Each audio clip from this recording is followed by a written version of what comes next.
Hello friends, welcome back. तो आज के इस वीडियो में हम यूज़ करेंगे कस्टम टूल, यानी अपना बनाया हुआ एक टूल जिसका यूज़ करके हम एलएलएम को ये बताएंगे कि you have to use this tool to get my certain task done. मेरा एक स्पेसिफिक काम पूरा करने के लिए तुम्हें ये टूल यूज़ करना है और इस टूल का यूज़ करके तुम मेरा काम पूरा करोगे। जैसे सपोज करो कि जो रिजल्ट्स मुझे मिलते हैं एलएलएम से, मैं एलएलएम से कुछ क्वेश्चन पूछता हूँ, एजेंट क्रिएट करता हूँ, एजेंट के थ्रू कुछ क्वेश्चन पोस्ट करता हूँ, उस क्वेश्चन का रिस्पॉन्स आता है। मैं चाहता हूँ कि उस रिस्पॉन्स को किसी फाइल में सेव कर लिया जाए। लोकली मैं अपने लोकल जो हार्ड डिस्क है वहाँ पर किसी फाइल नेम के नाम से, जैसे फाइनल रिजल्ट डॉट टीएक्सटी या किसी और नाम से सेव करना चाहता हूँ। क्या मैं वो कर सकता हूँ? यस, बिल्कुल मैं कर सकता हूँ। ठीक है, और वही पावर एआई की मैं आपको आज दिखाने वाला हूँ कि किस तरीके से, अगर आप सही से इंस्ट्रक्शन दें, तो किस तरीके से इस पावर का यूज़ किया जा सकता है एलएलएम के to save your own results, या फिर अपने खुद के कस्टम टूल्स या अपने खुद के फंक्शन आपने लिखे हैं जिसको कि एलएलएम कॉल करेगा आपके बिहाफ पे और आपका काम करेगा। आपको बस इंस्ट्रक्शन प्रोवाइड करने हैं सही से। तो आइए देखते हैं क्या करना होगा। ये कोड मैं आपको प्रोवाइड करूंगा, आप कमेंट सेक्शन में जाकर के देखिएगा। जो पिंड कमेंट है सबसे पहला, वहां पर ही आपको कोड मिल जाएगा, तो वहां जाकर के आप इसे चेक कर सकते हैं, इस कोड को। ठीक है, अब आते हैं इस कोड पर। इस कोड को हम मैं एक्सप्लेन करने जा रहा हूँ कि ये कोड में है क्या-क्या, ठीक है? तो ये जितनी भी चीज़ें हैं ये आप इंपोर्ट कर लीजिएगा। ये एज़ इट इज़ ले देख लीजिए, इसको एज़ इट इज़ इंपोर्ट कर लीजिएगा और आगे चल के इसका क्या-क्या यूज़ है, वो सारी चीज़ें मैं आपको बताने जा रहा हूँ। सबसे पहले तो देखिए, यहाँ पे मैंने एक इम्पोर्ट ओएस भी लिखा है। ऐसा क्यों लिखा है, क्यों इसको इम्पोर्ट किया है? क्योंकि मुझे एनवायरनमेंट वेरिएबल से ओपनएआई एपीआई की चाहिए, राइट? पिछले वीडियो में हमने देखा था कि एनवायरनमेंट वेरिएबल से ओपनएआई एपीआई की हम किस तरह से फाइंड आउट कर सकते हैं, राइट? सो ये उसके लिए मैंने किया है, आगे मैं उसको यूज़ करूँगा। अब यहाँ पे मैंने अपना एक टूल लिखा है। अपना टूल का मतलब है अपना फंक्शन। एजेंट है, एजेंट को बता सकते हो कि मेरे इस टूल को यूज़ करो। आप एलएलएम को बताओ कि मेरे इस टूल का यूज़ करके मेरा एक सर्टेन काम करके दे। जैसे इस केस में मुझे क्या करना है, जो भी क्वेश्चन मैं एलएलएम से पूछूँ, मैं चाहता हूँ कि एलएलएम उसका आंसर जब दे, तो आंसर देने के साथ-साथ वो क्या करे, मेरे टूल का यूज़ करके, जो कि सेव कर रहा होगा, मेरा टूल क्या कर रहा होगा, सेव कर रहा होगा मेरी हार्ड डिस्क पे। क्योंकि एलएलएम को कैसे पता कि मेरी हार्ड डिस्क पे कहाँ सेव करना है? वो तो जानता भी नहीं कि मेरी हार्ड डिस्क कहाँ है। इसलिए मुझे उसे टूल बताना पड़ेगा। जब मैं उसे टूल बताऊँगा, तो वो उस टूल को, यानी उस फंक्शन को कॉल करेगा, राइट? जब वो उस फंक्शन को कॉल करेगा, तो उस फंक्शन के भीतर, अपने उस फंक्शन के अंदर मुझे ये लॉजिक लिखना होगा कि how to save the content to a file. तो एक फाइल ओपन करना, किस नाम से ओपन करना, ये सारी चीज़ें मुझे करके उसको देनी पड़ेंगी, राइट? तो यहाँ पे आपने देखा होगा, मैंने एक क्लास ली है सेव रिजल्ट्स। ये जो सेव रिजल्ट मैंने क्लास बनाई है, इसकी एक बेस क्लास मैंने ली है बेस टूल। ये जो बेस टूल है ना, langchain dot tools dot import base tool, ये langchain के अंदर बेस टूल नाम की एक बेस क्लास है। जब भी आप कोई अपना कस्टम टूल बनाओगे, तो आपको इसी बेस टूल नाम की क्लास को क्या करना होगा, इनहेरिट करना होगा। तो मैंने इसको यहाँ पर क्या किया है, बेस टूल को इनहेरिट किया है। इनहेरिट करने के बाद आपको दो चीजें यहाँ पर बतानी पड़ेंगी कि टूल का नाम क्या है। तो नेम नाम का एक एट्रीब्यूट है, जिसमें मैंने बता दिया कि नाम है सेव द रिजल्ट्स लोकली, और डिस्क्रिप्शन है, यहाँ पर मैंने डिस्क्रिप्शन दे दिया है कि save the final result to hard disk. ठीक है, ये डिस्क्रिप्शन है, ये नाम है, ये अपनी चॉइस से आप कुछ भी दे सकते हो जो कि मेक सेंस करता हो। ठीक है, और यहाँ पर दो फंक्शंस होते हैं जो कि आपको ओवरराइड करने होते हैं। ठीक है, एक होता है अंडरस्कोर रन और एक होता है underscore A run, which is a synchronous run. अभी हम ए सिंक्रोनस रन पे ध्यान नहीं दे रहे, अभी सिर्फ और सिर्फ रन पे ध्यान देते हैं, जो कि एग्जीक्यूट होगा। ठीक है, जब भी इस टूल को कॉल किया जाएगा, इसके द्वारा, हमारे एलएलएम के द्वारा, राइट, जो हम इंस्ट्रक्शन उसको देंगे कि हाँ सेव करना है और तुम्हें इस टूल का यूज करना है इंफॉर्मेशन सेव करने के लिए, जो भी रिजल्ट आप लेकर के आए हो, तो उस केस में वो क्या करेगा, हमारा जो एलएलएम है वो इसी अंडरस्कोर रन मेथड को कॉल करेगा। और जब इस रन मेथड को कॉल करेगा, तो इसके अंदर जो भी लॉजिक लिखा है, जैसे यहाँ पे लिखा हुआ है कि it will create a file with name final result dot TXT, W mode में, यानी कि राइटिंग मोड में। ठीक है, उसके बाद जो भी रिजल्ट आया है, ठीक है, आपको ये सेल्फ का मतलब पता ही होगा, self is the object itself, right? ये मैं नहीं बताने वाला, पाइथन में नहीं सिखाने वाला। पाइथन में पहला आर्गुमेंट क्लास के अंदर जो भी होता है, that is the object itself. तो उसको हम सेल्फ के नाम से लेते हैं, किसी भी नाम से ले सकते हो, हमने उसको सेल्फ के नाम से लिया हुआ है। उसके बाद अगला आर्गुमेंट है रिजल्ट। जो रिजल्ट आएगा, वो पास किया जाएगा इस मेथड में, पहले आर्गुमेंट में। एक ही आर्गुमेंट है, इसी में पास किया जाएगा। मुझे सिर्फ और सिर्फ ये फंक्शन लिख देना है, राइट? और मुझे अपने एलएलएम को ये बता देना है कि इस फंक्शन को यूज करना है। एलएलएम अपने आप में इतना समझदार होता है कि इस फंक्शन को कैसे कॉल करना है उसे पता है। अगर मान लीजिए कि मैं यहाँ पर एक से ज्यादा आर्गुमेंट्स लेता, तो मुझे अपने एलएलएम को बताना पड़ेगा और भी ज्यादा चीजें, जैसे कि पहला आर्गुमेंट इसके लिए है, दूसरा आर्गुमेंट इसके लिए है, इस तरह की चीजें उसको बतानी पड़ेंगी। बट आपको कहीं से कॉल नहीं करना है इस फंक्शन को, आपको कहीं पर भी इस फंक्शन को कॉल नहीं करना। एलएलएम खुद आपके इस फंक्शन को कॉल करके अपना काम कर देगा। जो भी आपने लिखा है ना, वो काम करवा देगा, क्योंकि आपके फंक्शन को कॉल करना वो खुद एनालाइज कर लेगा कि फंक्शन को कॉल कैसे करना है। इतना इंटेलिजेंट तो है ही हमारा जो एलएलएम है, लार्ज लैंग्वेज मॉडल। उसे पता है कि कोई फंक्शन अगर 2 आर्गुमेंट्स ले रहा है, तो उसमें जो एक आर्गुमेंट है वो स्ट्रिंग है। उसमें मुझे एक ही आर्गुमेंट अगर दिया हुआ है, तो जो रिजल्ट है मेरे पास वही मुझे पास करना है। It is intelligent enough. लेकिन अगर एक से ज़्यादा आर्गुमेंट होते, तो उस केस में मुझे और भी इंस्ट्रक्शंस देने पड़ेंगे अपने एलएलएम को। ठीक है? वो इंस्ट्रक्शन कैसे दिए जाते हैं, वो मैं आपको दिखाऊँगा। पिछले वीडियो में भी आपने देखा होगा कि सिस्टम प्रॉम्प्ट और यूज़र प्रॉम्प्ट के थ्रू हमने इंस्ट्रक्शंस दिए थे अपने मशीन लैंग्वेज मॉडल को, राइट? अपने एलएलएम को, लार्ज लैंग्वेज मॉडल को। तो उसके बेसिस पे ही उसने काम किया था।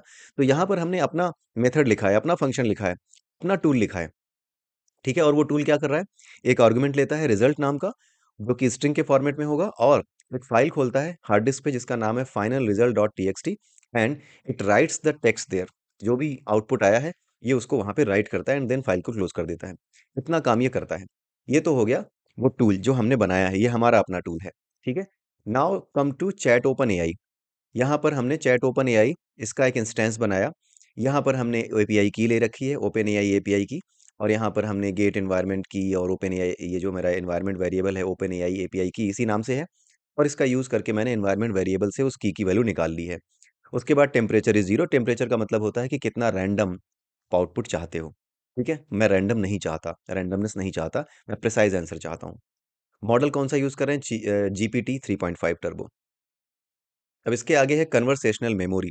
जो रिजल्ट्स आ रहे हैं, मुझे उनको मेमोरी में अपने सेव रखना है, बफर रखना है, राइट? तो उसके लिए मैंने मेमोरी की दे दी है चैट हिस्ट्री एंड के इज इक्वल टू 5, यानी कि मैक्सिमम 5 रिजल्ट्स ये स्टोर कर सकता है अपने कैश में। ठीक है? बफर में। और उसके अलावा रिटर्न मैसेज, मैसेज रिटर्न करेगा या नहीं? Yes, it will return the message, तो इट्स ट्रू। ठीक है? इसके बारे में और आप पढ़ सकते हो, वैसे इसका बहुत ज़्यादा सिग्निफिकेंस यहाँ पे नहीं है।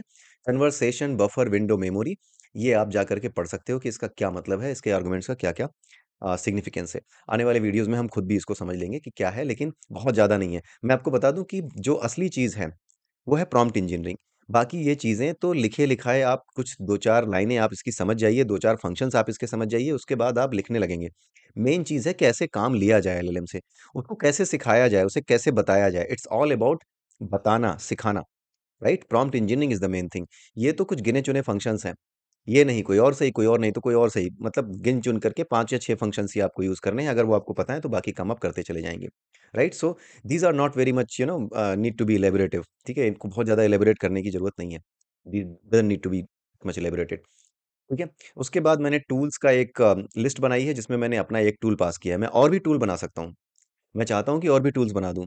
सेव रिज़ल्ट जैसे ये सेव कर रहा है, उसके अलावा कुछ कैलकुलेशन करने का, कोई एल्गोरिथम का टूल बनाना चाहूँ, तो उन सब की एक लिस्ट यहाँ पर बना सकता हूँ। यहाँ पे लिस्ट में मुझे सिर्फ़ एक आइटम देना है, सेव रिज़ल्ट। यही मेरा एक टूल है, जिसका मैंने यहाँ पर इसको बता दे दिया है कि भई यही एक टूल है, ये लिस्ट है। अब इस टूल्स को मैंने एजेंट, ये जो इनिशियलाइज़ एजेंट है ना, यहाँ पर मैंने टूल्स को पास कर दिया है।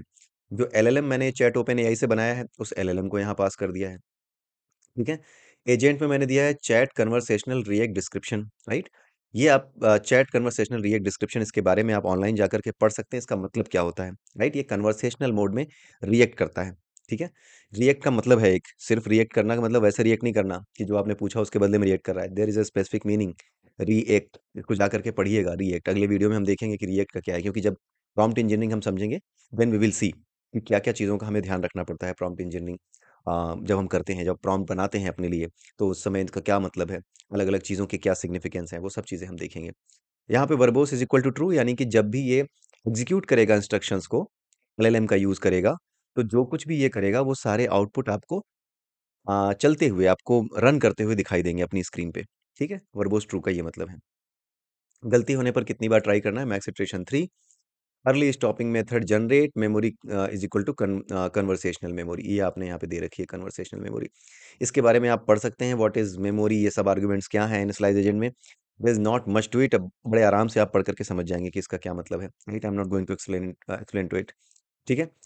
मेन चीज में फोकस होगा, our main focus would be prompt engineering. Prompt engineering और किस तरीके से कस्टम टूल का यूज ज्यादा से ज्यादा किया जा सके। क्यों? क्योंकि कस्टम टूल का यूज करके आप चीजों को ऑटोमेट कर सकते हैं।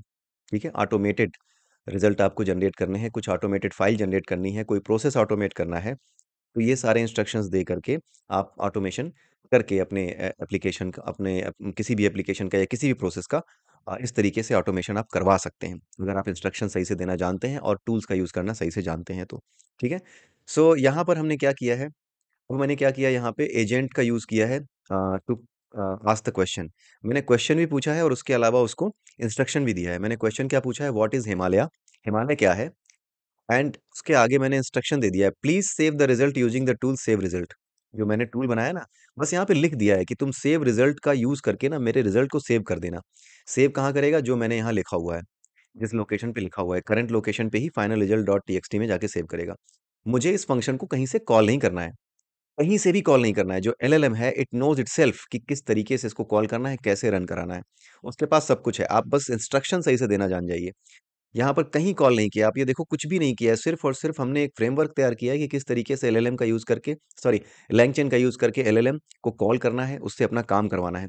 और फिर उसके बाद मैंने अपना एक टूल लिखा और उसको बता दिया कि भाई मेरा टूल जो है ना सेव रिजल्ट्स, इसका यूज करना, और जो भी रिजल्ट आ रहा है तुम्हारा उसको उसी का यूज करके सेव कर देना। ठीक है, तो अब मैं इसको रन कराता हूँ। जैसे ही आप इसे रन कराओगे वैसे ही ये दो काम करेगा। पहला काम तो ये करेगा कि व्हाट इज हिमालय, ये आंसर लेकर के आएगा। उसके बाद दूसरा जो काम दिया है, जो दूसरा टास्क है सेव करने का, तो उसके लिए दोबारा रन होगा। देखिए यहाँ पे ऑब्जर्वेशन नन है, लेकिन थॉट फिर से सोच रहा है ये कि क्या करना है, और तो अगली चीज के लिए थॉट ले रहा है ये, और अगली चीज के लिए थॉट लेकर के इसने फिर से आपको आउटपुट दिखाया। बट जब इसने नेक्स्ट थॉट लिया तो उसने इस काम को पूरा किया है, please save the result using the tool save result. तो अगर आप यहाँ पर आएँ और यहाँ पर देखें, let me just open it, LangChain, not here, this PCC and Python sample and sample LangChain। ठीक है, तो यहाँ पर आप देखिए 13:55, ठीक है, ये अभी 1:56 हो रहे हैं दोपहर के। तो इसी समय पे ये फाइल बनी है। इफ़ यू ओपन इट, तो जो वहाँ पे आउटपुट था आप यहाँ पे देख सकते हैं, Himalaya is a mountain range in Asia. जो कुछ भी आउटपुट उसने वहाँ दिया था उसको यहाँ पे इसने सेव कर दिया। तो आपने देखा कहीं पर भी आपने इस फंक्शन को कॉल किया है, यू डिडंट कॉल इट, आपने सिर्फ इसको बता दिया कि भाई ये टूल मैंने लिखा है, इसको यूज कर लेना। ये जानता है कि कैसे यूज करना है, इसे पता है कि फंक्शन अगर कोई लिखा हुआ है तो उसमें आर्गुमेंट कैसे पास करने हैं। उसने जो भी आउटपुट आया उसने यहाँ पे पास कर दिया रिजल्ट में। जो कुछ भी आउटपुट आया था ना उसने एसटीआर में पास कर दिया, और मैंने उसको उठाया यहाँ पर, उसको वो कर दिया, कॉल कर दिया। राइट, अगर यहाँ पे अगर आप ब्रेक पॉइंट रखेंगे ना तो आपको ये कॉल होता हुआ दिखाई देगा। आप खुद करके देखिएगा, ब्रेक पॉइंट रख करके इसको चला करके देखिएगा। आपने कहीं से कॉल नहीं किया है, आपने सिर्फ इंस्ट्रक्शन दिया है, और देखिए कितना स्ट्रांग है ये आपका, ये LangChain आपका एलएलएम कितना स्ट्रांग है, कितना इंटेलिजेंट है कि आपने बस इंस्ट्रक्शन दिया है और आपके अपने लिखे हुए टूल को यूज करके आप अपना काम ऑटोमेट करा सकते हैं, इतना काम करा सकते हैं इससे। सो ऑटोमेशन के केस में आपको ये कस्टम टूल्स बेसिकली LangChain के साथ यूज करना बिल्कुल आना चाहिए। ठीक है, अदरवाइज चीजें इतनी क्लियर आपको नहीं हो पाएंगी और आप अचीव नहीं कर पाएंगे चीजों को। तो टूल्स, एजेंट्स, इन दो चीजों के बारे में आपको पता होना चाहिए। इसके अलावा एलएलएम चेनिंग, चेनिंग का पर्पस भी हम समझेंगे आगे चल के कि चेन बनानी होती है एलएलएम की। यहाँ पर तो एलएलएम में मैंने एक ही एजेंट यूज किया है, एक ही लैंग्वेज मॉडल, एक ही बार मैंने लैंग्वेज मॉडल को कॉल किया है। कई बार ऐसा होता है कि लैंग्वेज मॉडल को बार बार कॉल करना पड़ता है जब टास्क बहुत बड़ा हो। जब कोई टास्क बहुत बड़ा हो तो उसको छोटे छोटे सब टास्क में तोड़ना होता है, और हर सब टास्क को पूरा करने के लिए एलएलएम को बार बार कॉल करना पड़ता है। तो उस केस में एलएलएम के बार बार कई इंस्टेंस बनाने पड़ते हैं, और हर इंस्टेंस में इसी तरीके से इंस्ट्रक्शन देकर के आउटपुट लेना होता है।